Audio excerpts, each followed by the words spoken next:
Ay, sorry. Diba tuko siya?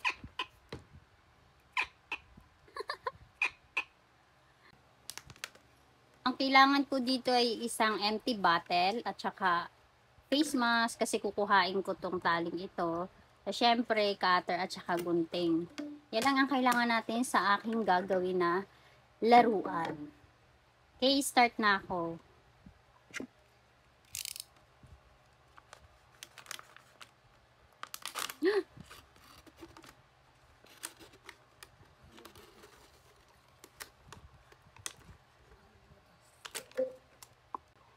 Gamit ang gunting, binutas namin ito.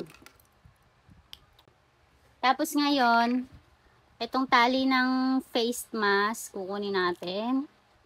Ayan, kinuha ko na.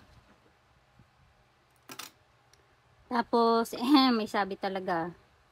Susuot mo dito. Ito, bubuhol natin. Dumino ko kung gawa yan ng ano. Air dry clay, naglaro ko kanina. Dadalawahin ko para ano. Medyo. Ayan. O, ayan. Puro ayan, ano, ayan. Ito na nailagay ko na. Pag ganito yung tali, di ba binutas, tas pag ganito yung tali. Tas babasain mo yung itong tali na to, tas yan. Simple lang siyang laruan. Nakakatuwa kasi nakita ko siya sa anak ko. Ito. Diba tuko?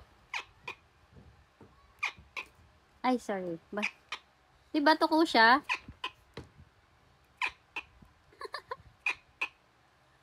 Hilahin mo lang siyang ganon.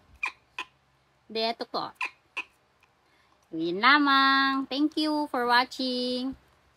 Gawin nyo na rin. Makituko na kayo.